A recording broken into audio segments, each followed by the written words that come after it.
喂，大家好，歡迎收聽咧今集嘅 FTV。嗱，今集咧將會同大家咧去同一個叫做 FRadio 嘅節目去推出一下嘅。嗱，咁今日咧我就去做咗一個問卷調查啦，就喺呢個台山商會中學。其實咧，我今日考 DSE 嘅時候咧，好多考生都會好彷徨、好無助。有時候咧遲咗搭車嘅話咧，就可能令到考試唔能夠考得上嘅考試咯，就令到最後考試失敗。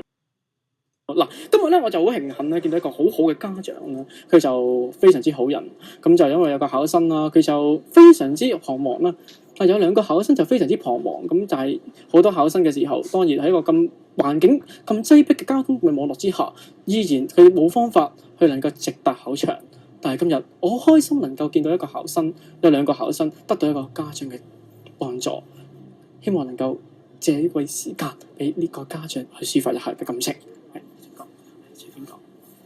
唔緊要嘅，唔緊要。咁就今日啦，就見到一個家長啦。其實呢啲就叫做香港嘅好人好事精神。我見到佢去幫助一啲嘅考生，因為佢哋有兩個，佢哋唔識路，最後有個家長佢免費車咗兩個考生嚟。去到門口嘅時候，我仲見到佢不斷叫啲考生去入場，我覺得好開心。Auntie， 唔好意思，我想問下咧。點解你會去幫助呢兩個考生嘅？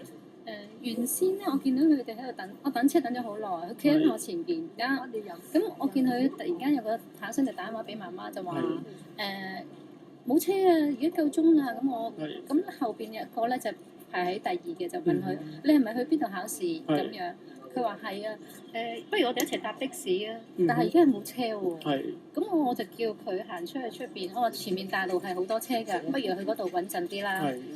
咁另外一個就話唔得啊！我驚走咗之後咧，嗰個小巴嚟到，我咪上唔到車咯。即係其實都幾彷徨㗎。但係點解嗰一刻你會去想幫助呢兩個考生？因為我仔仔今年都係考 DSE。咁我啱送完個仔，放低佢，咁啊諗住自己搭車翻屋企啊。咁我等咗好耐，其實佢喺度咧，我去到個車站嘅時候，佢已經喺前邊排緊隊㗎啦。咁我唔知佢等咗幾耐啦嚇。咁可能小朋友又唔識轉彎啦，諗住我等呢架車就永遠都等呢架車咁樣咯。咁我見到佢咁樣，聽到佢講，我話你去邊度考試啊？問佢就話喺台山商會去。咁我話不如咁啦，你自己識駛快啲。我都想，但係冇車。咁我話出邊啦。咁佢又話。我驚走咗個車，我一行開就嚟啊，點算啊？其實佢彷徨咯，即係佢擔心得好緊要。咁我話我出去接俾你啦，我行咗出去，咁啱見到個的士咁截咗入去兜佢，佢都唔敢上車。我話你快啲上車啦！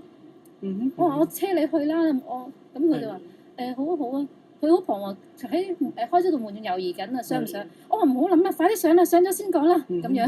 咁即係喺香港裏面咧，真係越來越少有咁嘅人，真係好有良心。同埋好希望呢一種嘅港人港事呢個精神咧，可以不斷去分享出去。咁我唔好意思阻你少少時間，Auntie。咁我其實咧，咁因為 DSE 仲有好多人都仲要考啦，可唔可以送上一啲嘅祝福語俾一班 DSE 嘅考生？希望佢哋個個都成功啦。真係考試，因為而家近年嚟嘅香港考 DSE 嘅壓力好大，因為始終8萬幾人去考呢科 DSE 啦，咁但係所得翻入到大學嘅考生，其實都係1%，8個先有即過。咁其實呢個學制啊，令到好多人都入唔到大學啊，可能要選讀下唔同嘅課程啊，Ivy 啊、毅進又或者係其他嘅高級文憑啦。咁其實近年嚟香港 DSE 嘅考生嘅壓力真係無疑非常之大嘅。